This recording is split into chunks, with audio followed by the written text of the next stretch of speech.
Saudara-saudariku, inilah pantun-pantun bertutur, ungkapan-ungkapan enteng model Jawa Timur, dilungkas kudu milih capres cawapres milendur, padahal utang gak iso-iso nyaur.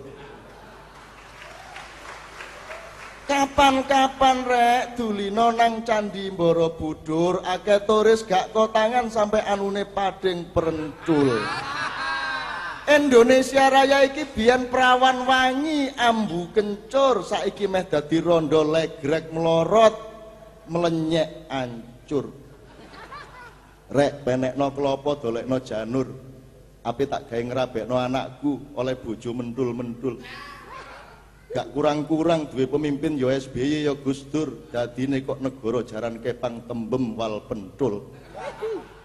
Ojo leren-leren rek, olehmu seneng lan bersyukur, masih oleh bojo pendek metekel utawa lencir dukur. Negara demokrasi iki terus noai babahno kebentur-bentur, sing penting kendel oleh ngawur.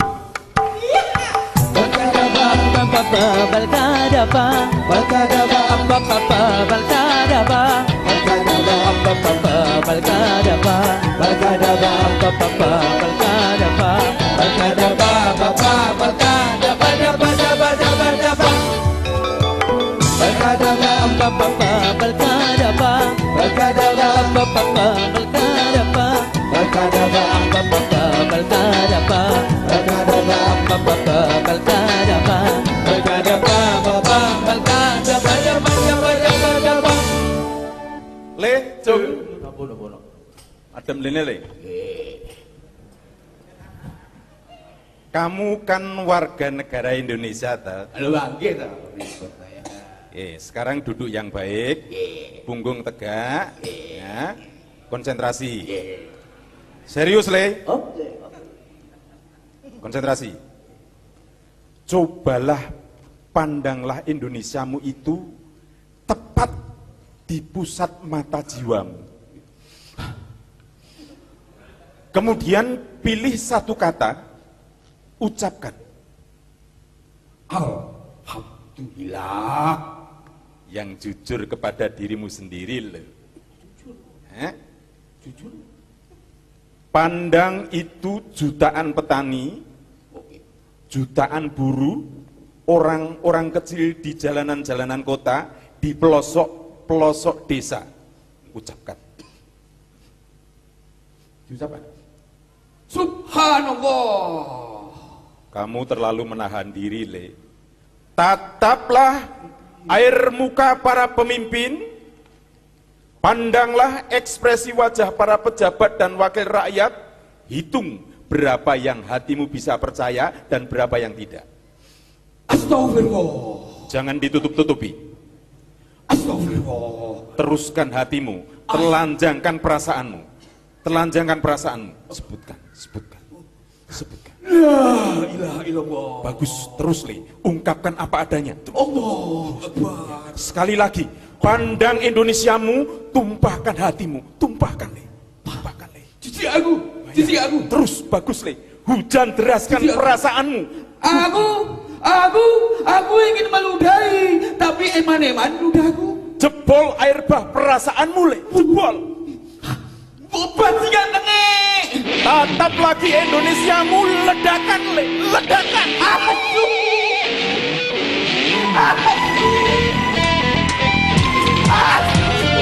Wes Le.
Saat itu garis lurus tauhid ditegakkan kembali. Akan terjadi 2 hari gelap gulita tanpa surya, tanpa cahaya. Dingin merasuk hingga ke pusat sukma. Semua manusia sirna kepercayaan dirinya, menatap dengan sangat gamblang gambar kebodohannya. Hatinya ambruk di dalam penyesalan yang tak terkira-kira. 2 hari berikutnya semburat bang-bang wetan, cahaya temaram fajar yang menggeliatkan harapan. Kemudian tibalah 2 hari berikutnya lagi, matahari memancar tanpa menciptakan senja. Matahari terus memancar hingga tidak ada malam. 2 hari yang merupakan ujung dari proses pembersihan. 1 putaran 5 milenium hampir tiba di titik simpulnya. Lihatlah di seantero negerimu orang-orang sakit buta di tengah cahaya. Segala keindahan tidak menerbitkan cinta mereka. Beribu keajaiban tidak menggetarkan hati mereka. Pancaran kemuliaan tidak menyentuh perasaan mereka. Bahkan kehadiran Tuhan di dalam jiwa mereka tidak melahirkan ketakjuban apa-apa.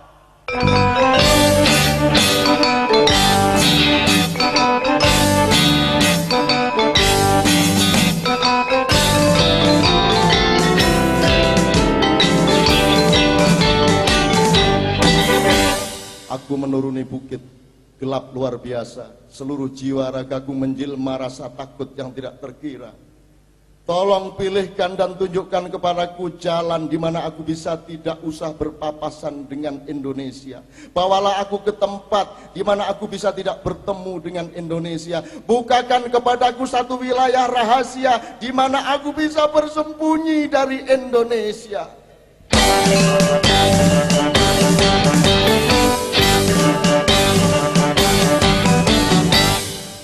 Terkira perasaan takutku kepada Indonesia, cintaku melimpah ruah memenuhi jiwa dan raga, tapi sangat ngeri untuk meneruskan hidup bersama Indonesia. Kalau sampai aku kepergok dan tertangkap olehnya, lumpuh kakiku, luluh hatiku sebab tak berdaya. Di hadapan Indonesia aku adalah burung yang hilang sayapnya.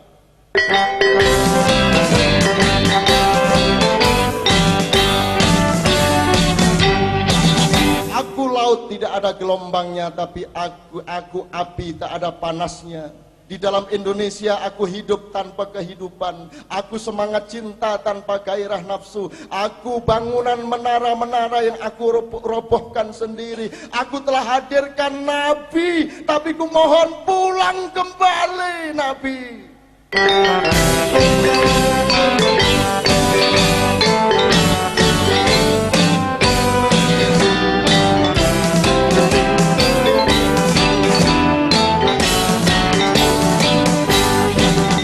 Hampir pecah kepalaku oleh Indonesia, otakku remuk oleh praktek negaranya, darahku mendidih melihat pejabat-pejabatnya, perasaanku terbakar oleh KKN-nya yang pinter dan tidak kentara. Dadaku mau meledak karena rakyat terus dibodohi tidak habis-habisnya. Hatiku tidak sabar menunggu kapan Tuhan membuka kenyataan bahwa mereka sesungguhnya tidak layak duduk di kursinya.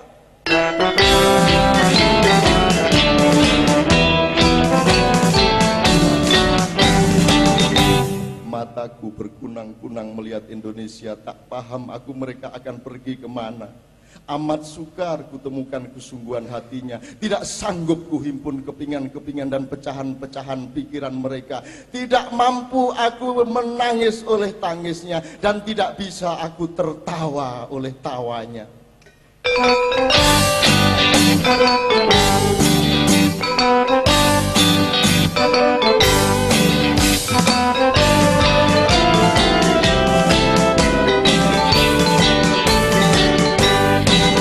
Setiap malam ku gambar wajah masa depan Indonesia, paginya ku hapus sendiri dan aku tertawa-tawa.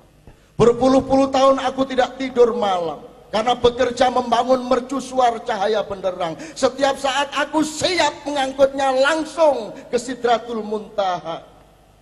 Karena ternyata Indonesia tidak memerlukannya.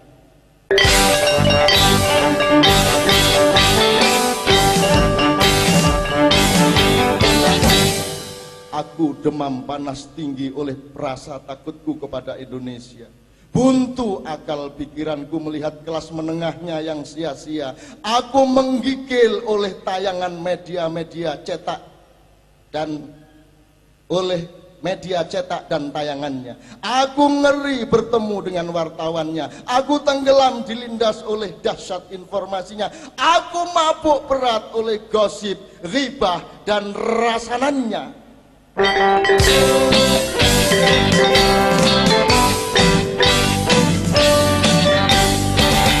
Berpuluh-puluh tahun ku banting-banting diriku sendiri, ku campakkan, ku buang-buang, ku lenyapkan.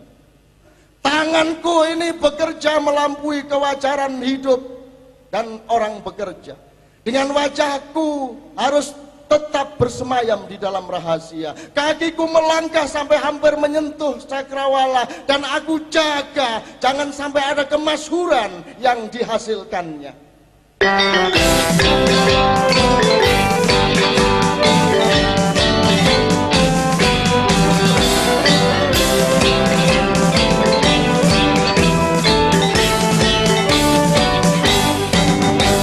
Aku lari tunggang langgang oleh fatwa-fatwa ulamanya. Aku terjepit oleh kesempitan dan kedangkalan berfikirnya. Aku terjengkang oleh kaki nyongklang mata kuda. Aku tertawa terbahak menyaksikan gaya selebritas para tokohnya. Tapi aku menangis mengguguk-guguk melihat begitu banyak rakyat menjilat pantat mereka.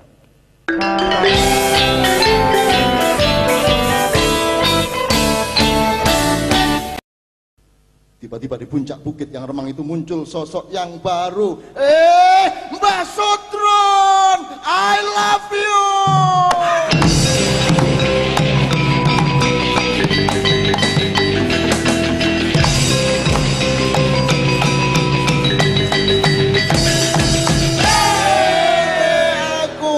Sowan kepadamu, aku mohon izin sebentar saja. Aku berlari sampai ke puncak bukit ini karena dikejar-kejar oleh mereka. Aku disiksa siang malam oleh mereka. Aku disiksa oleh kebodohanku sendiri tentang mereka. Aku disiksa oleh pengetahuanku sendiri yang amat membuatku menderita. Puluhan juta orang ribut memilih 1-2 orang yang pasti tidak akan mampu melindungi mereka nantinya. Puluhan juta orang meminum semacam cairan kimia yang persenyawaannya aneh. Komposisi unsur-unsurnya tidak jelas rumusnya. Valensinya diukur tidak berdasarkan zatnya, melainkan dihitung jumlah konstituennya. Daya serapnya palsu dan gabungan-gabungannya lucu. Ada persenyawaan yang sangat berbau busuk, tapi dikasih parfum oleh Obama sehingga berubah seakan-akan sangat harum aromanya. Tapi aku cinta padamu, Mbah Sutron, I love you.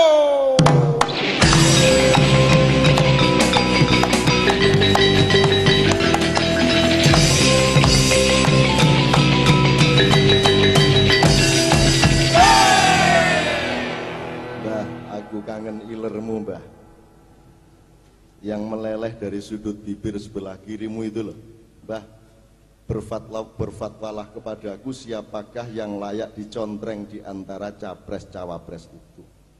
Aku sudah sangat lelah oleh serbuan pertanyaan dan SMS yang jumlahnya beribu-ribu.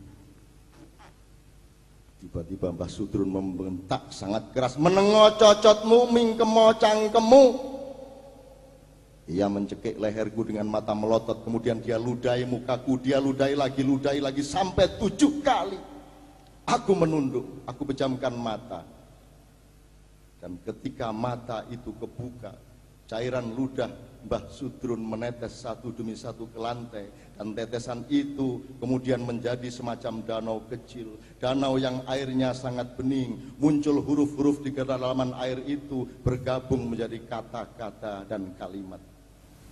Aku baca pelan-pelan dan hati-hati. Aku baru akan menjawab pertanyaanmu kelak kalau KPU sudah resmi menjadi lembaga negara. Loh Mbah, spontan aku merespon, lah sekarang KPU memangnya lembaga apa?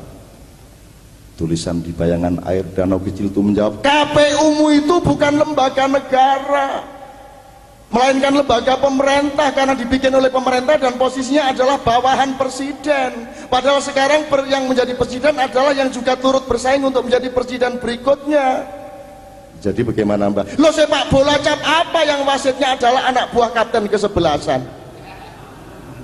Ya terus gimana Mbak? Kamu ini ngerti ndak sih Nun bedanya negara dengan pemerintah? Negara itu bukan pemerintah, pemerintah itu bukan negara, kekuasaannya berbeda, kantor dan kas keuangannya berbeda. Negara itu rumahnya rakyat, pemerintah itu buruhnya rakyat, ngerti nggak? Berarti kamu belum warga negara Nun.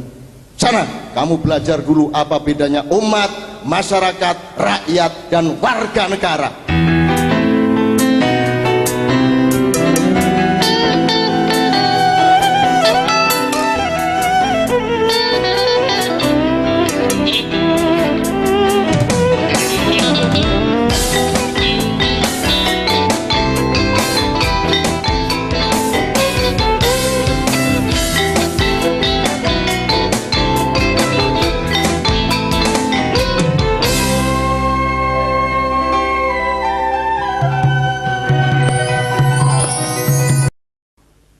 Mbah Sudrun bilang sama saya, presidenmu nanti itu adalah seorang perwira, seorang kesatria yang tegak teguh, berani berpikir jujur atas apa saja tanpa memperhatikan kepentingan diri dan golongannya.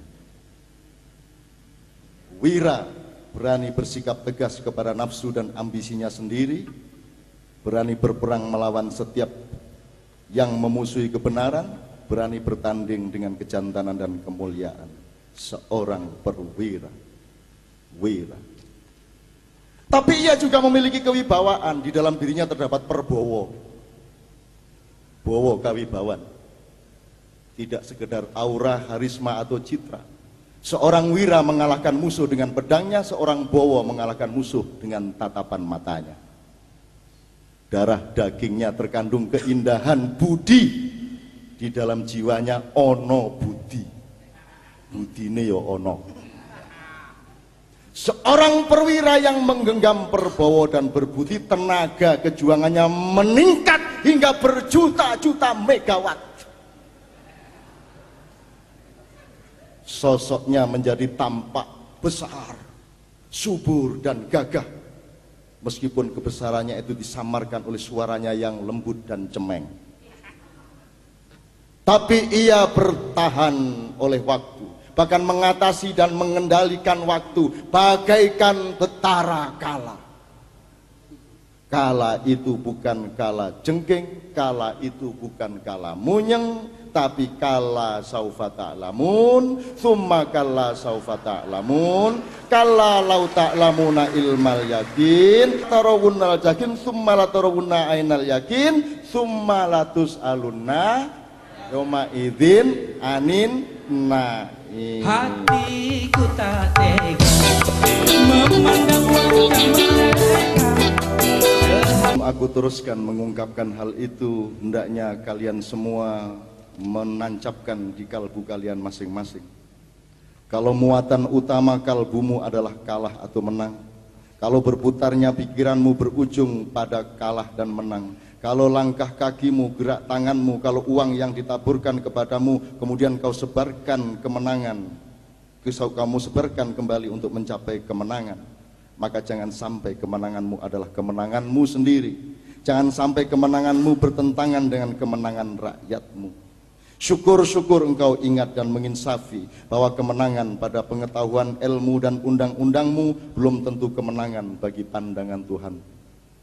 Kemenangan meletakkan sesuatu ke pundakmu ialah tanggung jawab kepemimpinan. Maka yang kau panggul bukan kepemimpinan, melainkan tagihan-tagihan terhadap mandat kepemimpinan itu. Seberapa banyak harta kebaikan dan kebenaranmu, seberapa besar kesungguh-sungguhan dalam daya juangmu, akan cukupkah untuk kelak kau bayar hutang-hutang kepemimpinanmu itu. Seberapa tinggi budi susila cinta kerakyatanmu, padahal budi susila saja tidak cukup. Berapa juta megawatt tenaga perubahan untuk sejarah bangsamu, padahal berapa megawatt pun tidak cukup. Ada apa watak dan kepribadianmu sudah wira, padahal kalau hanya wira saja tidaklah cukup. Apa kau pikir terpancar dari wajahmu Perbowo, padahal jika sekedar Perbowo saja pun tidak cukup. Pemimpinmu harus seseorang yang di dalam dirinya sekaligus terkandung watak ksatria dan perwira, memiliki kekuatan dan Perbowo, berpakaian kemuliaan budi susilo, punya daya jobrak jutaan watt, sanggup mengendalikan mengalirnya kala waktu, panglima Yuda yang berani berperang bukan melawan rakyatnya sendiri. Kemudian masih ada 3 prinsip nilai lagi untuk menjadi pemimpin. Tetapi nanti dulu, ia masih aku simpan di kantongku.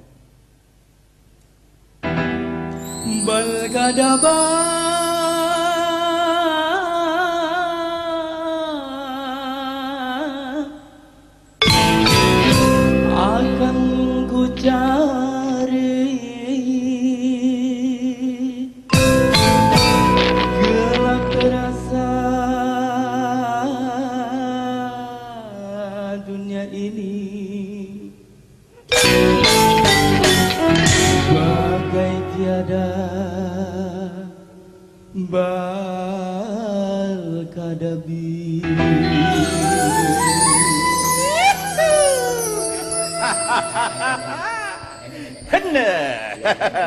Jung, saking bingungnya orang sekarang ya Jung ya, sampai akhirnya ya hanya otak-atik gaduk ya Jung ya. Nang bang suruh dimuter berbingen. Apa? Iki cara londo. Apa artinya? Udah ono artine. Terus macam ini. Nang bang suruh dimuter nginang abang susur gede muten. Oh, bener itu. Kala apa sing jeneng pusaka? Apa tuh? Kala munyem. Oh, terus Mega apa sing jeneng tembang? apa? Megatron. Es apa sing umehe pacitan? alah ada mudeng nek kuwi. SB. Mano apa sing jarene disilet dadane? Manuk. Apa? Ayo manuk. Manuk.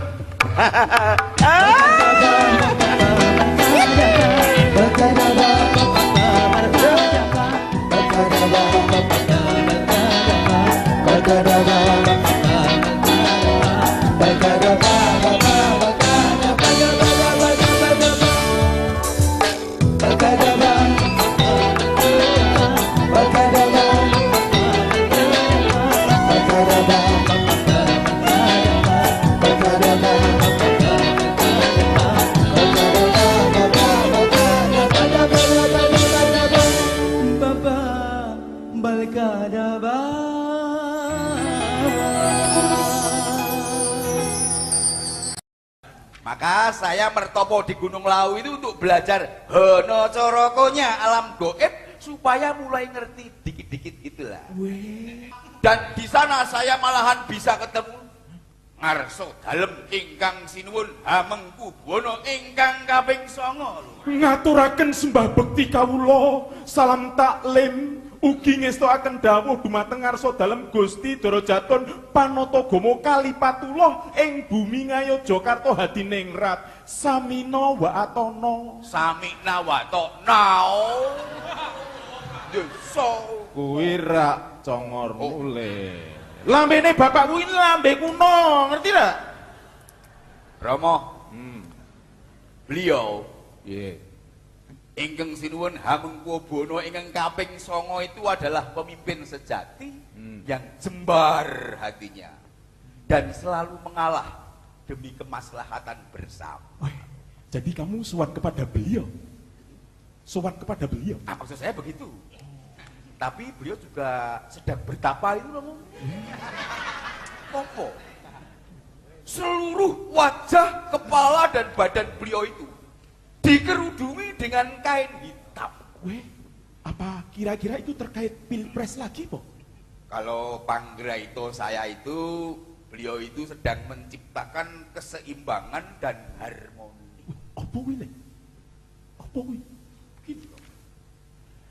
Karena putra beliau yakni Ngarso Dalem Hamengkubuwana ke-10 wajahnya terpampang di mana-mana dalam kehidupan di dunia, maka beliau merasa malu sehingga menutup rapat-rapat wajahnya di alam baka.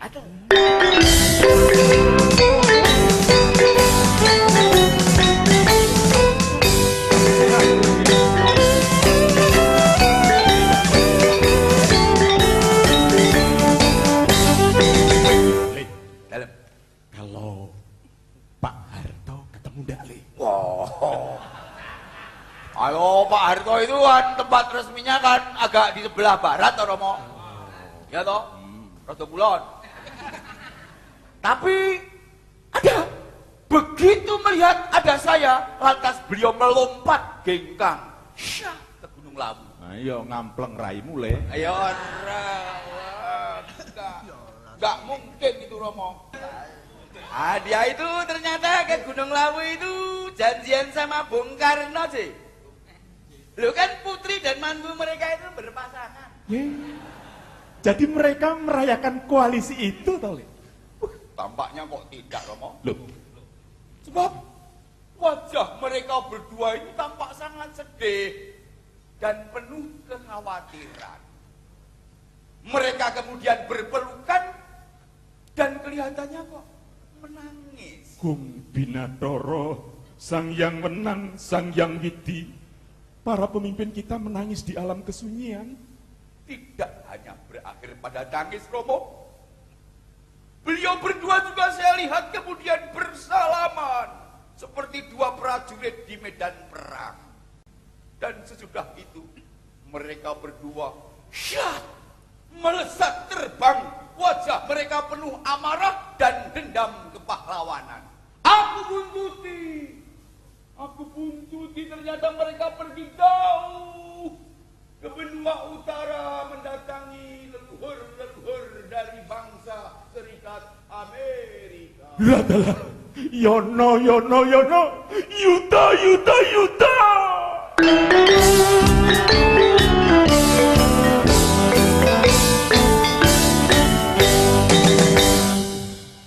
Jadi, Le, sekarang roh-roh di Gunung Lawu sudah online dengan roh-roh di Amerika, ya, Le? Gimana ngomong ini, gimana, orang ngerti. Yang sekarang paling populer di Gunung Lawu itu ya Facebook. Juga di gunung-gunung yang lain, tempat rumpi para roh. Banyak orang lupa berpikir bahwa internet itu dunia maya. Dunia maya itu wilayahnya para roh. Jadi mbah-mbah kita di alam sana rata-rata canggih dalam hal email, chatting, video call, and so on, dan sebagainya. Wah, Le, kalau gitu Romo harus beli laptop ya, Le. Wah, laptop. Laptop. Lep, mau menilai kau Alah. menilai. Padha wae mau tembelek atau tembelek padha apa bedane? Kabeh udah ngerti. Dalam berapa? Yang saya nggak ngerti itu loh, Le. Yeah. Kok bisa Bung Karno dan Pak Harto bareng-bareng kompak marah-marah pergi ke Amerika? Loh, soalnya putri dan mantu beliau berdua itu kelihatannya kan pasti ditolak alias tidak direstui untuk menjadi nomor 1 dan nomor 2. Ya, terkecuali sangat banyak rakyat yang memang mendaulatnya. Begini loh maksud saya, Le. Kalau Bung Karno memang musuhan sama Amerika, tapi Pak Harto kan justru berteman baik. Kan menandatangani kesepakatan pasar bebas tahun 2018. Loh, di awal dan di tengah saat-saat kekuasaan Pak Harto, Romo, memang demikian. Tapi di bagian akhir kan Pak Harto merubah halauan. Makanya lantas dijatuhkan dari kursi kekuasaannya di tahun 1998. Bener wele. Salahnya Pak Harto memang. Kenapa pakai peci berwarna hijau sejak awal 90-an? Mestinya ya Le ya, kalau mau selamat ya tetap pakai topi merah putih. Pakai sepatu global dan jas dasi liberal. Wah, Romo itu, wah Jan, sudah mengalami kemajuan pesat ya. Dari generasi gombal subal sekarang sudah sampai ke reformasi alam global neoliberal barangnya neoliberal barang elok tenan elok. Toleku putraku sing bagus dhewe sak donya. Tole ora tole. Nek wong tuwa kok kudang-kudang terus, suwe-suwe tak sepatani dadi reca munyuk rembes kowe. Oh, nah ngoten niku ya begitu itu marahnya Bung Karno ketika melesat ke Eropa ke Amerika itu Romo. Bung Karno marah besar karena perjuangan beliau bersama teman-temannya mendirikan dan menegakkan negara kok sekarang malah dijadikan provinsi ke-47 dari persekutuan Samrat Amerika. Kamu jangan ngawur Le. Kamu anaknya Romo Le. Mboten. Anaknya Romo analisisnya harus objektif Le. Kesimpulannya harus akurat dan proporsional Le. Ampun Romo. Hanya sebatas itulah pengetahuan putramu ini. Siapa bilang negeri kita ini provinsinya Amerika? Siapa bilang? Hah? Negeri kita ini PT NKRI. Perseroan terbatas NKRI.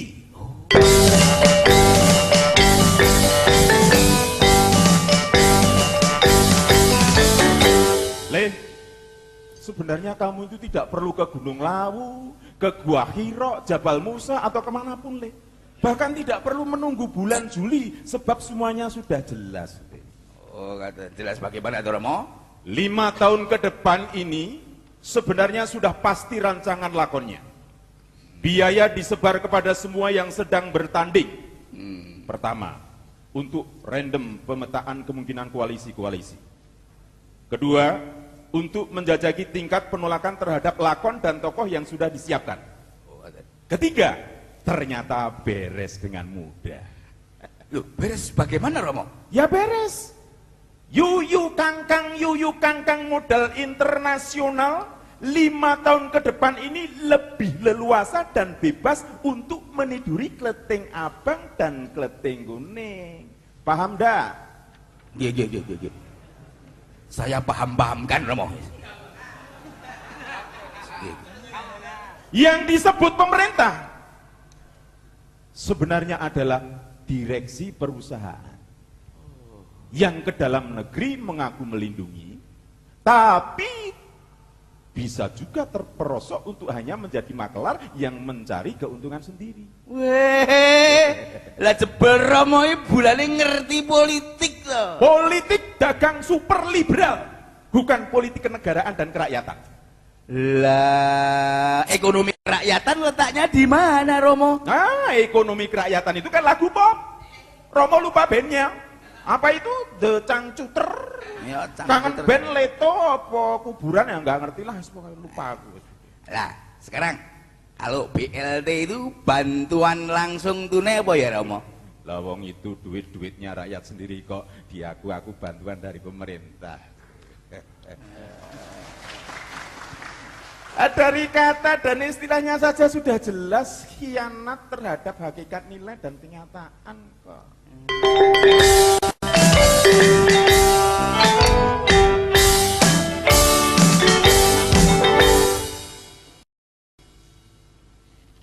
Harus ngomong apa ayo? Romo, Nah, ini wigatos Romo. apa? Di Gunung Lawu itu saya memperoleh pengalaman yang luar biasa dan ngedapi-dapi, Romo. Dah pengalaman apa? Saya menyaksikan musyawarah kadal. Kadal kok bermusyawarah. Awang manusia reformis saja ndak mau dan ndak bisa musyawarah kok. Mereka memang belum begitu kadal, Romo. Jadi kadar kekadalannya itu masih belum signifikan. Tokoh-tokoh mutakhir kita ini kan kalau kata Tuhan tahsabuhum jami'an wa qulubuhum shatta. Apa kuwi? Kelihatannya mereka itu bersama-sama duduk bareng di suatu ruangan, berposisi sama-sama dalam panggung kepemimpinan nasional, tetapi sesungguhnya hati mereka terpecah belah, diam-diam memperjuangkan kepentingannya sendiri-sendiri dan saling mengincar untuk saling menghancurkan. Kalau masyarakat Kadal nggak begitu kok. Wah, nggak gitu. Kalau kaum Kadal benar-benar bermusyawarah, berunding, mungkin berdebat, tapi untuk kepentingan bersama. Jadi musyawarah Kadal di Gunung Lawu itu temanya apa? Temanya tentang 2012, Romo.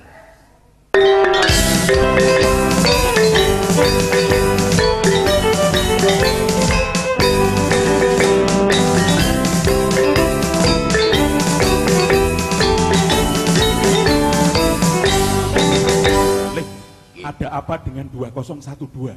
Wah, Romo ini mesti nggak kenal sama Mama Lauren ya. Loh, Romo ini levelnya Joyoboyo le, Nostradamus atau ahli kebatinan Inka dan Maya. Nah, yaitu Romo. Penanggalan bangsa Inka Maya itu intervalnya dari 3113 tahun sebelum Masehi hingga tahun 2012 Masehi. Menurut mereka, tanggal 21 bulan 12 tahun 1012 itu adalah ujungnya kehidupan akhir zaman. Nak Gudel, jangan merasa GR menceramai Pak Kebu Romomu ini lo ya. Romomu ini jiwanya selalu muda dan optimis. Tahun 2012 itu bukan hari kiamat, melainkan peralihan dari dimensi ketiga menuju dimensi keempat, bahkan dimensi kelima. Tapi bumi berhenti 4 detik loh Romo. Bumi berhenti putarannya dan itu sudah sangat cukup untuk menciptakan guncangan mahadahsyat yang meluluh lantakkan seluruh kehidupan di bumi. Umat manusia dibersihkan, disaring. Pergeseran radikal dari kurun perak ke kurun emas. Oh, siapa manusia yang bisa bertahan dari guncangan galaktik, guncangan akbar yang tak terkirakan semacam itu, Romo? Itu namanya gabah den interi pari dikaya sing bosok lan sing kopong dibuang. Manusia yang lolos dari saringan kosmis itu DNA-nya akan meningkat dari strain 2 ke strain 12. Mereka akan merintis kembali kemampuan teknologi internal mereka sebagaimana yang pernah dicapai sekian milenium yang silam oleh nenek moyang bangsa kita. Manusia baru itu tidak memegang remote control di tangannya karena remote-nya terletak di pusat struktur prana jiwanya, disistemasikan oleh akalnya dan dikunfayakuni oleh kalbunya. Itulah sebabnya maka nenek moyang kita dulu bergaul dekat dengan masyarakat lumba-lumba dan saling menasihati di antara mereka. Bahkan mereka juga bekerja sama dengan komunitas kuda terbang sehingga mereka memperoleh ilmu katurangga. Tapi menurut para kadal itu, manusia di peradaban sekarang ini kehidupannya terlalu linier, Romo. Mental dan jasadnya terlalu tergantung pada suplemen-suplemen sehingga tidak bisa dibayangkan akan bisa lolos dari 2012. Sebab disitulah nanti waktu tidak linier lagi. Salah, Le. Salah. Lu ribut. Itu justru karena ada sebagian manusia yang sanggup menaklukkan waktu. Ayah. Mereka akan bikin jembatan antar planet, perhubungan bintang, Stargate. Bumi akan menjadi sebuah pedukuhan kecil sebab sudah komunikasi antar makhluk-makhluk dalam peta galaksi yang maha luas. Walah, komunikasi antar planet apa, Romo? Wong saya ke Gunung Lawu saja panjenengan sudah bingung kok. Le, sebentar Le. ada berapa kadal yang bermusyawarah di Gunung Lawu? Oh, tidak terhitung, Romo. Kadalnya kecil-kecil atau ada yang besar? Ada yang kecil sebagaimana yang dikenal banyak orang. Tapi ada juga yang agak besar sebesar komodo. Dan bahkan tidak sedikit yang raksasa mirip-mirip dinosaurus, Romo. Balkadaba, Balkadaba, daba, daba, daba. Itu yang akan dibereskan oleh Nabi Isa. Hati-hati, jangan GR. Ojo dumeh, siapa saja yang berkuasa sebentar lagi. Ojo dumeh, ojo dumeh.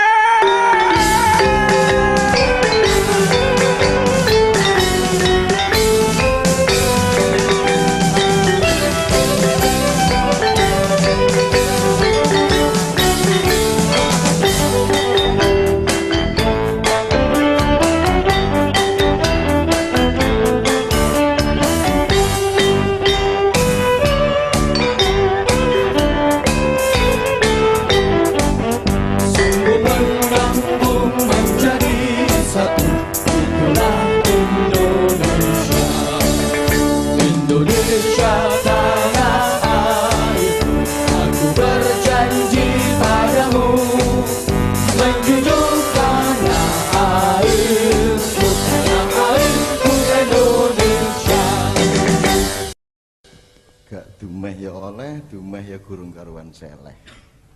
Jari ini darang jemblung astagfirullah estehbir ya oleh. Wong cilik setengah mati dididik dadi anak soleh bareng wis melok kuwasa nyuwolonge dadak akeh. Jenenge ae Bambang tapi kelakuane gambleh. Ketoke perawan tapi melakune bekekah-bekekah. Mas yo mantu saiki iki gak perlu weweh. Wong bendinane mangan ya paling poliwak gereh. Pas tampil di TV gantenge brengosen kaya Raden Bel Gedwel beh. Tapi nek karo bose sing gedhe kok lendilat sampe ledeh. Nek ana wadahe banyu iku jenenge sumur.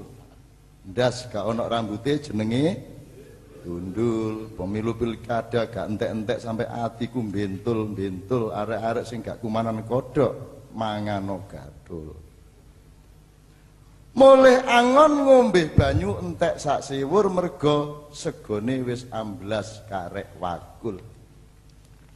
Marine Orba Orlalan reformasi kang misuwur ketoke saiki iki orde undur-undur. Arek-arek wis turu, bojo tak gledakno ndek kasur. Kait-kate mulai dadak bojo kesusu kate sahur. Matane suwek ndasku mulai piur-piur. Rudalku tak selentik sabar ya cung. Baldatun thayyibatun warabun ghafur. Setelah halilintar dan pecahnya langit itu mereda, aku kembali ke Balkadaba. Ia masih tertidur lelap. Aneh, nafasnya sangat harum. Aku baru ingat kadal memang bukan binatang hama. Kadal tidak beracun, bahkan menjadi sumber kesembuhan bagi manusia. Duduk di samping Balkadaba, aku menjadi serasa seakan-akan kuat dan perkasa. Pelan-pelan aku berdiri menghadap ke kiblat jagat raya. Sangat dekat menjelang ufuk waktu, aku telah berbenah. Telapak kakiku kujadikan sepatu prajurit, setiap jari-jari kujadikan cambuk, pusat mataku cakra anak panah, air liurku kembang Wijaya Kusuma. Jidatku cakrawala, lenganku Bima Sakti, pusarku Prana Khalifatullah, kelaminku matahari, tulang punggungku pangkal sayap semesta, lututku saling silang tawazun gravitasi, ubun-ubunku tempayan seluruh galaksi. Adamku tegak teguh, Ibrahimku garis mata angin, Musaku tiang bumi ke langit, Nuhku Nuhku mendalam. Terus di langit aja iling Menkominfo ayo.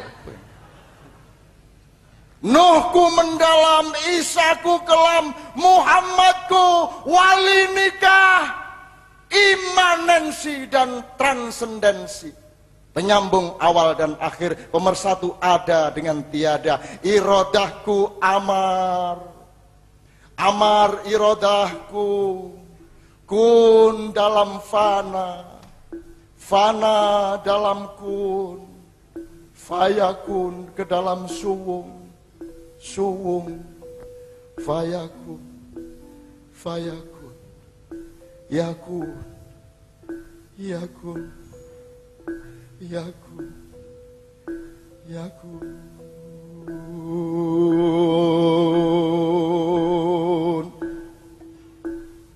Lingsir wengi tan kendat, pepaya memelotan kinaya ngapa,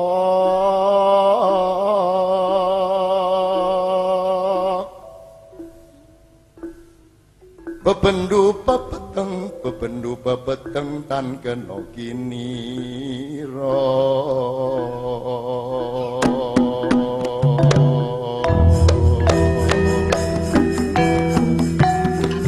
Lengser wengi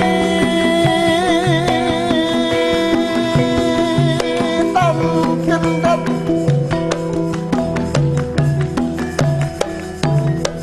pepaya memalatan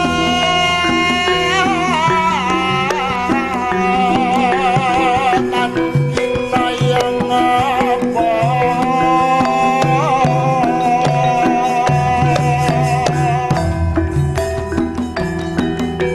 bebendu pepeteng, bebendu pepeteng tan kena kinira.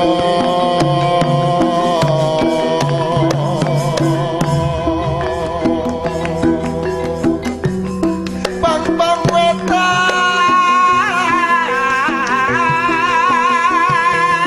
bang bang wetan semburato,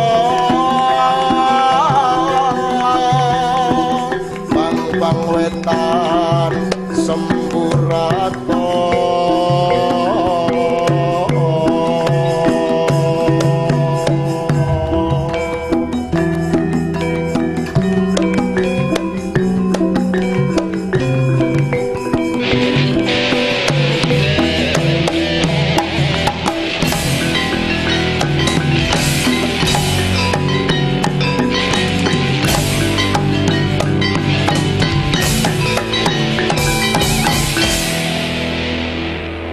Balkadaba menggeliat dari tidurnya, dan dari irama nafasnya aku dengar kembali suara, akulah Balkadaba, aku binatang tidak istimewa, aku bukan sahabat khalifah sejati, manusia utama, sebagaimana kuda terbang dan lumba-lumba yang diturunkan langsung dari kebun surga, sebagaimana juga tanah liat negeri Nusantara Indonesia.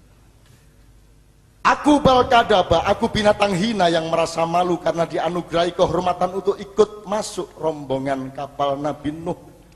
Kapal yang berbau sangat busuk karena ditinjai, ditai, diberaki oleh 350 manusia pendengki dan pembenci yang membuat Kanjeng Baginda Nuh amat sakit hati. Jabrail datang membawa sakit ke dalam perut orang-orang yang perak itu.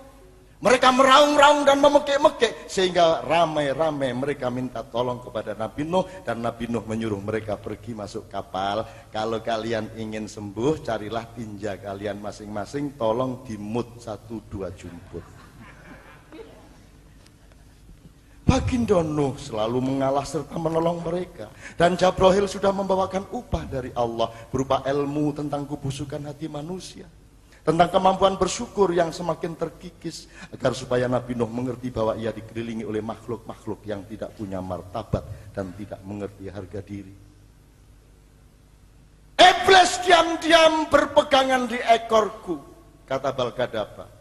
Masuk kapal Nuh untuk mengejek Baginda, untuk menyatakan keprihatinan bahwa hanya 300 orang yang memasuki kapal Ma'iyah masa depan. Sementara ratusan juta lainnya dilindas oleh air bah yang menenggelamkan sepertiga bumi karena mereka terjebak oleh akting iblis. Dan iblis turut serta membersihkan kapal dari tinja dan bau busuk. Baginda Nuh mengiris kulit seekor gajah dan irisannya menjadi babi. Kemudian iblis ikut mengiris kulit babi dan irisan kulit babi itu menjadi tikus. Babi dan tikus adalah pemakan kotoran sehingga manusia menghina dan merendahkannya, kecuali para penumpang kapal Nabi Nuh yang memperoleh pelajaran khusus tentang rahasia kebenaran. 3 putra Nabi Nuh, Raden Mas Kawit, Kan'an dan Hasyim. Kawit minta upah kepada bapaknya untuk mau membantu membelah kayu bikin perahu. Kan'an merasa gagah dan berilmu naik panggung, naik gunung. Air bah mengejarnya dan melalapnya sampai meninggal dunia. Sedangkan Hasyim memimpin sembahyang, melanjutkan keturunan dan merintis kembali sejarah peradaban sampai ke Pulau Jawa. 50 kali Jabrail mendatangi Baginda Nuh selama 990 tahun usianya. Kemudian belasan ribu tahun kemudian manusia di tanah ini tinggal sampah, gopok, gamoh, metel, manja, sakit-sakitan, tidak percaya diri dan hanya bisa menyembah suplemen.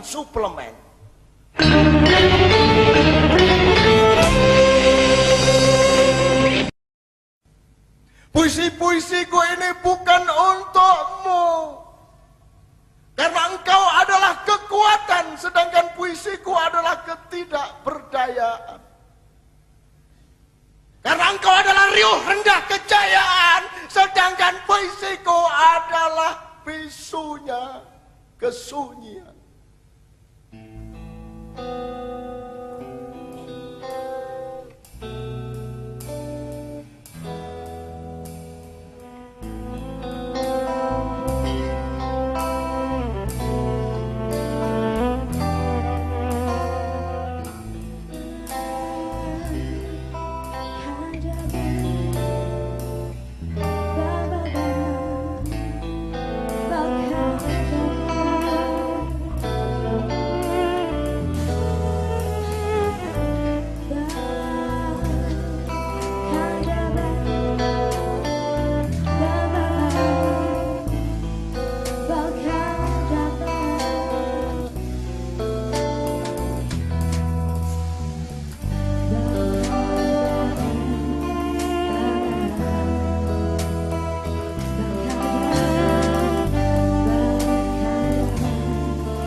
Nun, kamu kok cengeng gitu, Nun?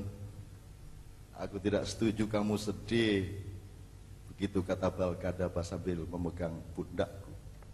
Aku menjawab dengan tegas, karena cintaku kepada negeri Indonesia tidak bisa menjadi bangunan manfaat apapun bagi rakyatnya. Aku ini sudah terlanjur tidak pernah mengurusi diriku sendiri. Aku tidak pernah punya program pribadi. Aku tidak pernah membangun masa depanku sendiri. Aku tidak pernah mengambil apa-apa. Aku tidak pernah minta apa-apa. Aku tidak pernah berebut atau bersaing menjadi apapun saja. Aku tidak pernah menjadi apa-apa dan siapa-siapa. Karena aku menghindarkan diri dari persaingan yang bisa berakibat kemenangan. Sebab kemenangan adalah kata yang paling tidak dipahami oleh manusia. Sehingga ia menjadi sesuatu yang paling berbahaya bagi kehidupan mereka. Aku tidak pernah mau untuk unggul. Dan selalu menghindar jangan sampai mengungguli siapa-siapa. Karena yang penting adalah kebersamaan di antara kita. Tapi itu semua tidak menjadi manfaat bagi kekasihku Indonesia. Itu semua sia-sia. Balkadaba tertawa. Kamu ini Allah Subhanahu wa Ta'ala ya? Kaget aku oleh pertanyaannya sehingga aku nyatakan bahwa aku tidak memahaminya. Apakah kamu Tuhan, kata Balkadaba, sehingga kamu mengetahui kepastian tentang sia-sia dan tidak sia-sia? Mas Balkadaba, aku hanya mengungkapkan bahwa sejauh ini hidupku itu sia-sia. Sejauh ini, kata Balkadaba, kata sejauh ini, itu kapan berlakunya? Di mana batas waktunya? Apakah kamu mampu meneliti hari ini, ada berapa serbuh benih salak yang diterbangkan oleh angin untuk menciptakan pembuahan di seberang pohonnya sana? Mas, usiaku ini sudah uzur, Mas Balkadaba. Istriku memang masih muda, tapi aku sudah tua. Dan itu problem besar karena kekuatan kami tidak seimbang. Nun, apakah ilmu dan kebudayaanmu pernah sungguh-sungguh mengurusi dan merenungi apa sebenarnya dan di mana koordinat konteks dari kata tua dan muda? Mas, aku ini sudah lelah. Otakku terbentur-bentur. Pikiranku tidak mampu menjangkau apa yang seharusnya ia jangkau. Ilmuku terjerembab oleh dahsyatnya kenyataan. Pengetahuanku terbanting dan pecah terkeping-keping. Sedangkan hatiku ini lemah. Lemah, Balkadaba. Aku selalu memaafkan siapapun saja. Dan aku selalu menangisi penderitaan siapa saja. Kamu kayak Sufi aja, Nun. Bagaimana kalau aku memberimu anjuran, kata Balkadaba, berpikir dan melangkahlah dengan hitungan bahwa usiamu sekarang adalah minus 49. Ya nopo niku Mas. Wis pokoke ngono niku. Kamu tanya lagi, ternyata kamu terlalu banyak meminta, padahal tadi kamu mengaku, aku tidak pernah minta apa-apa.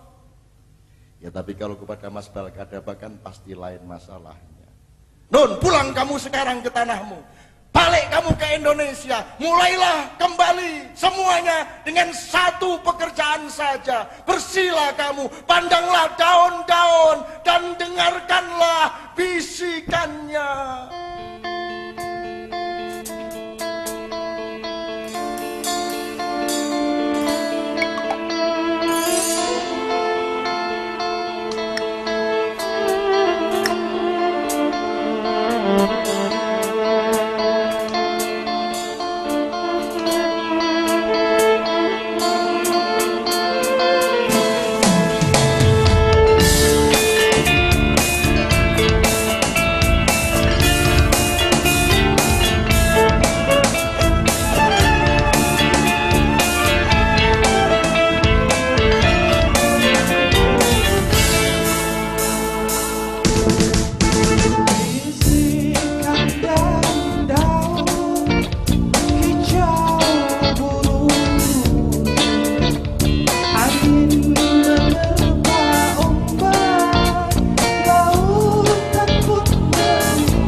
bilang kepada Mas Balkadaba bahwa aku belum siap untuk pulang ke Indonesia. Aku lelah dikejar-kejar oleh mereka, aku disiksa siang malam oleh mereka. Karena orang-orang di sana sedang dan akan melakukan kegiatan besar-besaran yang aku amat susah memahaminya. Tapi sebelum aku teruskan, aku bertanya kepada saudara-saudaraku semua ini, apakah masih akan kami teruskan atau di stop di sini saja?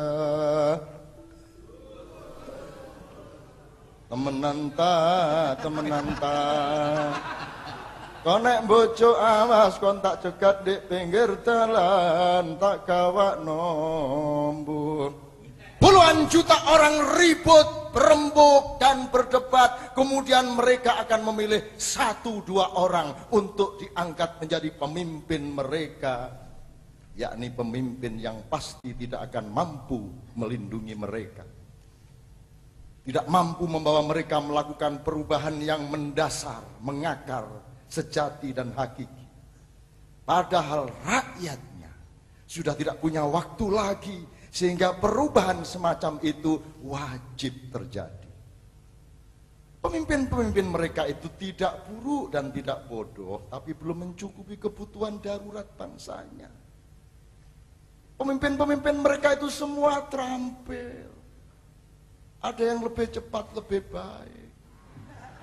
Ada yang harapan baru. Ada yang lanjutkan.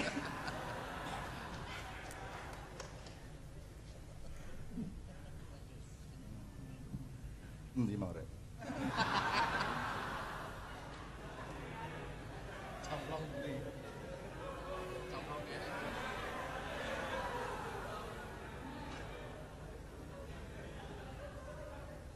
Semua mereka itu baik dan terampil, tapi belum memenuhi syarat kebangkitan. Kita ini harus bangkit. Dan harus dipahami siapa dirimu supaya kamu tahu bangkit sebagai apa dan bagaimana dan sampai seberapa jauh atau seberapa tinggi. Kalau kau taunya kamu adalah kodok, maka kebangkitanmu adalah kebangkitan kodok. Tapi kalau kamu tahu kamu adalah Balkadaba, kebangkitanmu bukan kebangkitan kadal yang kecil, tetapi kebangkitan kadal raksasa. Wadah dari kepemimpinan yang masih rapuh itu adalah negara yang belum benar-benar negara. Negara karbitan, negara plagiat, negara tiruan dengan cara meniru yang ngawur. Itu bukan politik, itu royokan namanya. Siapa menang dia ngerakoti paling banyak. Memang pada dasarnya bangsaku ini tukang serobot. Baik kalau naik motor di jalan, apalagi kalau sudah masuk ke dalam parpol-parpol. Pada dasarnya bangsaku ini bangsa cengengesan. Sudah tahu utangnya segitu banyak tidak bisa bayar, cengenges. Undang-undangnya penuh muatan kepentingan golongan. Pemerintahannya, ya Allah, maafkan aku katakan ini, pemerintahannya, kecuali Saiful, bergelimang kepalsuan.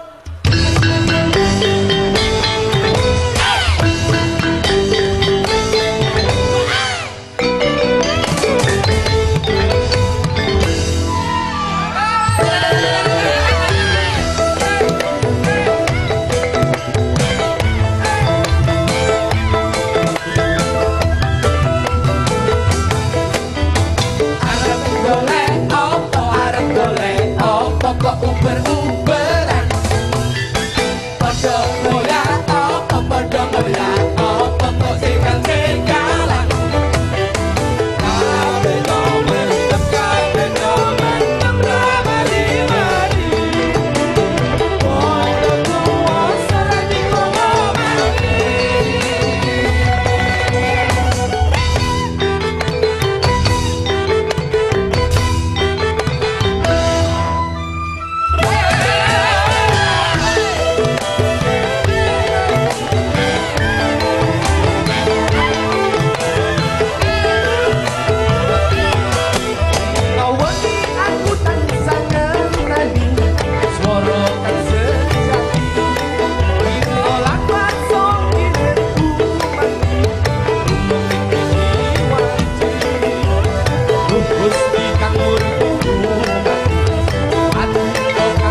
golek opo kok uber-uberan.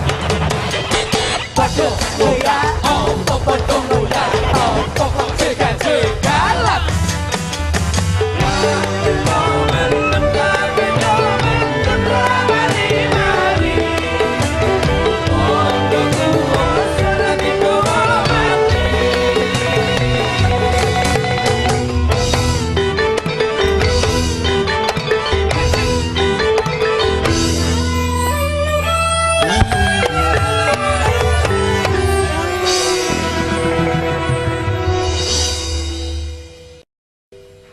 Aku sudah teriak-teriak sampai berkeringat dan serak suaraku, tapi tidak ada tanggapan apa-apa dari Mas Balkadaba. Baru kemudian ku sadari bahwa ia ternyata tertidur dengan lelapnya, seperti Gus Dur saja.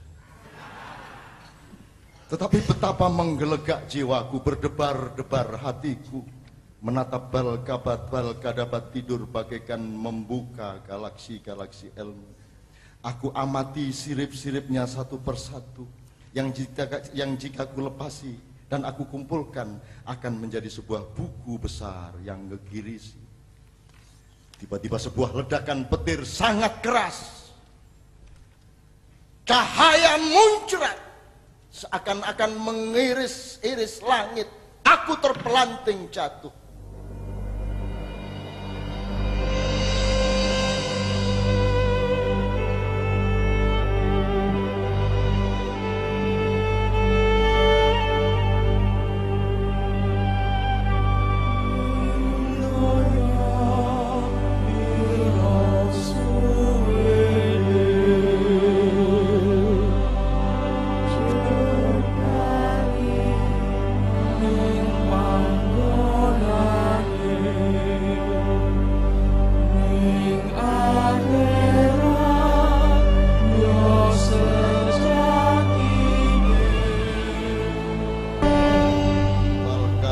Sengaja tidur agar aku melihat gambar di langit itu.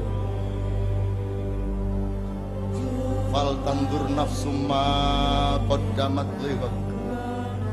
3 tahun lagi di manakah engkau dan aku? Ketika tiba hari-hari yang menggetarkan itu, di manakah kita semua, keluargamu dan keluargaku, ketika kita keluar rumah, berdiri di permukaan bumi. Di atas ubun-ubun kita terdapat tempayan agung raksasa. Seluruh jagat raya membentang tepat di atas kepala kita. Kita bagaikan nyunggi galaksi. Galaksi seluruhnya tanpa sisa. Kedua tangan kita merentang, kita membopong alam semesta dengan bobot dan tekanan yang tidak tertanggungkan, sebab ia sedang membenahi akhir penyeimbang. Titik tengah di antara kedua pijakan kaki kita muncul garis lurus. Cahaya dari inti bumi melalui kelamin kita, aura prana kolbon fana, membelah ruang kosong di antara kedua otak kita, menembus ubun-ubun, melesat jauh tak terhingga, lurus alif memuncak di Alcyon, pusat segala matahari. Seluruh kehidupan tergetar dan terguncang, segala partikel mengalami demam sangat tinggi, gelombang laut meluap-luap, bumi bergoyang-goyang, manusia semua kebingungan, saling berbenturan oleh tidak menentunya tarikan-tarikan dan tekanan-tekanan. Gunung-gunung mengaum membakar diri, kehidupan dikepung oleh letusan dan ledakan-ledakan. Di manakah kau dan aku ketika tiba hari-hari yang menggetarkan itu? Di manakah keluargamu dan keluargaku? Coba lihat apa yang kau lakukan hari ini kepada sesama manusia. Apa yang kau sebar? Kebencian ataukah cinta? Curang ataukah jujur? Menuntut ataukah memberi? Kedengkian yang sombong ataukah kerendahan hati? Saat itu garis lurus tauhid ditegakkan kembali. 2 hari gelap gulita tanpa surya, tanpa cahaya, dingin merasuk sampai ke pusat sukma. Semua manusia sirna kepercayaan dirinya, menatap dengan sangat gamblang gambar kebodohannya, dan hatinya ambruk dalam penyesalan yang tak terkira-kira. 2 hari berikutnya semburat bang-bang wetan. Cahaya temaram fajar yang menggeliatkan harapan. Kemudian tibalah 2 hari berikutnya, matahari memancar tanpa berujung di senja. Matahari terus memancar hingga tak ada malam. 2 hari yang merupakan ujung dari proses pembersihan. 1 putaran 5 milenium hampir tiba di titik simpulnya. Lihatlah di seantero negerimu orang-orang sakit buta di tengah cahaya. Segala keindahan tidak menerbitkan cinta mereka. Segala kebaikan tidak menggetarkan hati mereka. Beribu keajaiban tidak membuat mereka menggigil. Pancaran kemuliaan tidak menyentuh perasaan mereka. Bahkan kehadiran Tuhan di dalam jiwa mereka tidak melahirkan ketakjuban apa-apa.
Innama huwa bal kadaba ma bal kadaba wa ma adraka ma bal kadaba wa ma huwa an-nas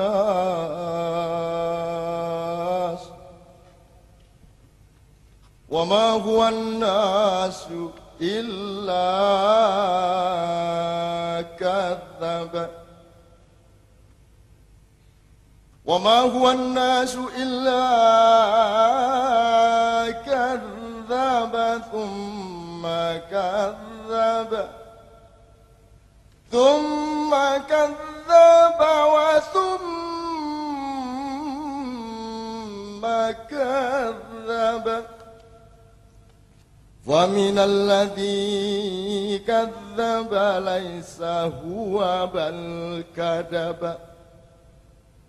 لأنه إلا بل كذب يحيى ويعبد إلى الله أحدا. Aku mendengar suara dari irama nafasnya. Akulah bal kadaba.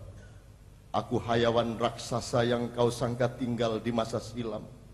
Padahal tidak ada lembar sejarah kehidupanmu yang aku tidak merasuk di darahmu. Bahkan aku berdampingan dengan quark, proton, elektron, daging busukmu. Aku sais gelombang nafsu dan frekuensi sejarahmu. Aku meniupkan zat titipan Tuhan di hawa peranamu. Aku mengurai diri, menginti menjadi kristal di pusat jantung. Aku bertopeng cahaya palsuku, pompa teknologimu menjadi budaya tanpa kecerdasan. Kristalku memancar melalui gelombang, memecah pikiranmu sampai terkeping-keping, menyeret hatimu ke ruang-ruang hampa, membanting jiwamu hingga terputus saraf-sarafnya. Aku menguntit kemanapun langkah kalian. Kutandai jalan peradaban kalian yang membentang, yang segera berujung di gerbang kehancuran. Aku ketakutan sendiri. Aku berlari ke atas bukit. Kutengok negeriku dari kejauhan. Wahai para kekasih di tanah airku yang kesepian, apa yang sedang kalian lakukan? Aku menyaksikan 120 juta orang kosong wajahnya. 120 juta orang diombang-ambingkan oleh hanya 1 juta orang. Diseret, digiring, dijerat, dilemparkan ke ruang-ruang hampa yang tanpa masa depan. Tetapi aku melihat 1000 orang berlarian ke sana kemari. Ada yang pergi cari Joyoboyo, ada yang ketik rek ke Mama Lauren, ada yang terbang ke Andalusia hingga Yunani dan Mesir kuno, ada yang bersila bertapa memasuki kuil Inka dan Maya, ada yang berendam di sungai, ada yang gelantung di pohon bak kelelawar, ada yang pergi semadi ke Gunung Lawu.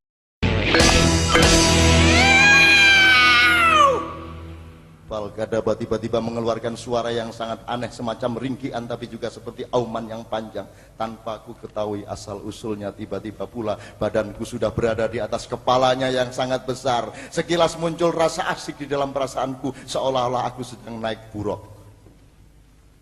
Balkadaba membawaku ke puncak bukit. Ia memutar badannya, kemudian berhenti tepat di arah mana tadi aku menatap tanah airku Indonesia. Gelap, keremangan dan cahaya bergantian memancar langit ke tanah air yang subur itu. Kemudian terdengar suara genderang bergemontang menciptakan gelombang-gelombang. Dan di tengah-tengah gelombang suara dari tanah air itu, aku mendengar seorang lelaki berteriak. Aku deklarasikan hari ini, kabinetku bernama Kabinet Laba untuk Rakyat. Seluruh mekanisme kerja dan keputusan pemerintahanku harus menuju pencapaian laba untuk rakyat. Bersama para menteri dan semua aparatur pemerintahanku, aku bersumpah dan mendapat laknat langsung dari Tuhan jika bernafas, bergerak, melangkah dan melakukan apa saja tidak demi memperjuangkan laba untuk rakyat. Ini bukan soal siapa presidennya dan siapa wakilnya. Juga tidak penting apakah engkau jadi presiden atau jadi Bambung Melarat. Para preman, kiai, artis, jenderal, petek silahkan jadi nomor 1. Tapi syaratnya mengabdi kepada laba untuk rakyat.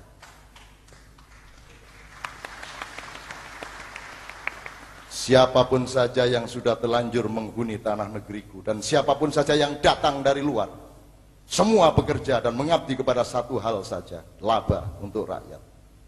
Makhluk-makhluk raksasa siapapun nama kalian, IMF, Bank Dunia, ADB, USAID, modal asing, modal ajaib, wewe gombel, genderuwo, banaspati, termasuk sundel bolong, silakan masuk ke Indonesia, bergabung di dalam prinsip laba untuk rakyat Indonesia. Setan, iblis, konglomerat global, sistem moneter internasional, dajjal, Illuminati, alumbrados, druhun, dimomonono lengeng, silahkan berkiprah. Tapi begitu memasuki batas pagar negeriku, hanya satu yang berlaku, laba untuk rakyat. Silahkan para ahli bicara tentang negara, kerajaan, monarki, teokrasi, sosialisme, baik yang religius maupun yang setengah religius. kapitalisme, ultrakapitalisme, neoliberalisme dan keynesisme, tapi kun fayakunnya cuma satu, laba untuk rakyat. Keringetan untuk laba untuk rakyat. Kudu ngoyo ditahan demi laba untuk rakyat. Anyang-anyangen babah. Masa dioyono ndek panggung. Wis suwe gak gendeng ngetane. Mau mengolah tambang, batu bara, emas, silahkan. Mau bikin mall-mall, Carrefour, Kersri, Kertu. Mau bikin PT kapal keruk, taline kenceng. Saipul ngantuk.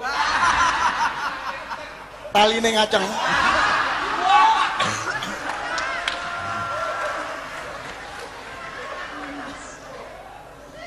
Perusahaan Klowong internasional, silahkan, tapi berunding sama saya.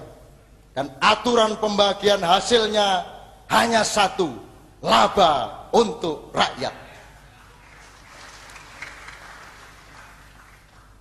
Iblis mau bikin perusahaan, malaikat Jibril mau bikin parpol, silahkan.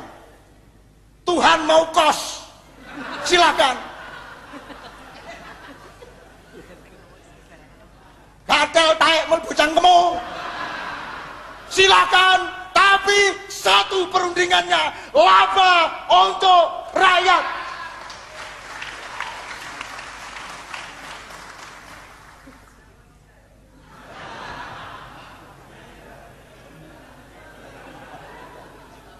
Kata ini Arman Maulana Kak Isra. Silahkan masuk semua imperialisme jenis apa saja. Silahkan subversi penjajahan lewat kampus-kampus pendidikan dan media-media. Santet, tenung, rudal, bedil, senapan peluru, matamu. Tapi urusan negeriku cuma satu.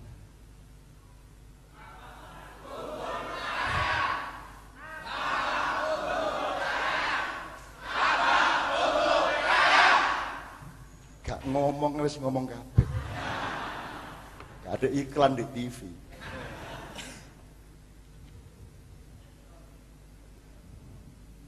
Gak cepet, gak apa-apa. Nek cepet itu lah ceracur jenenge. Lanjutkan ya, masa gak dilanjutkan. Terus kadung metenteng hari ini.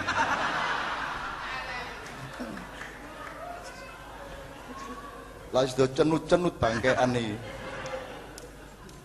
MPR, DPR, DPD, atau silakan bikin lagi KPR, Pak D, Bude. Lembaga sayang masalah, aktivisme, lembaga dana internasional, tayangan rasan-rasan dan wawancara lempar batu dari kejauhan. Majelis Oron itu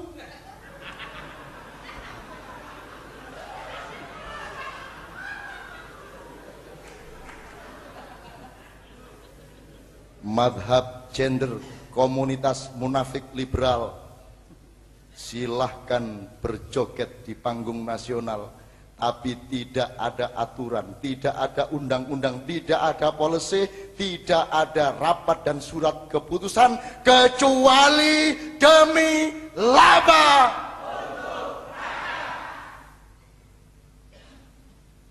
Pisahkan secara transparan kas pemerintah dengan kas negara. Tidak ada pegawai negeri yang patuh kepada atasan. Yang ada adalah pegawai negara yang taat kepada undang-undang. Rakyat adalah pejabat tertinggi dan para pejabat adalah buruh dan pembantu yang digaji.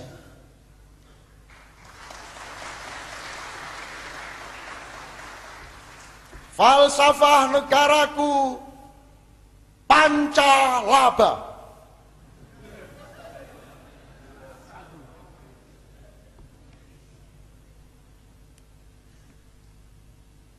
Laba rohani, laba akhlak, laba ilmu, laba budaya, dan laba jasad. undang-undang negaraku, undang-undang martabat rakyat. Nyuwun sewu, ideologi negaraku adalah manunggaling kawula lan Gusti. Ngelu MUI. Manunggaling kawula lan Gusti, bahasa Arabnya tauhid bainallah wan nas. Allahu Akbar.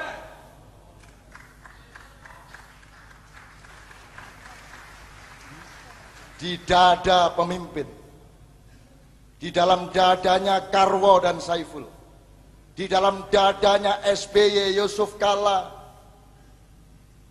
Prabowo Susilo, Susilo Bambang Budiono, Yusuf Susilo Subianto. Di dalam dada kalian bersatulah rakyat dengan Tuhanmu. Engkau tidak akan menyakiti rakyatmu karena engkau tidak mau dilaknat oleh Tuhanmu, dan engkau tidak patuh kepada Tuhanmu karena rakyat akan marah kepadamu. Tuhan dengan rakyat menyatu di dalam kalbumu, menjadi pusat pemerintahan, menjadi pusat administrasi, menjadi pusat segala persidangan dan keputusan-keputusan sampai moncrot-moncrot hidupku.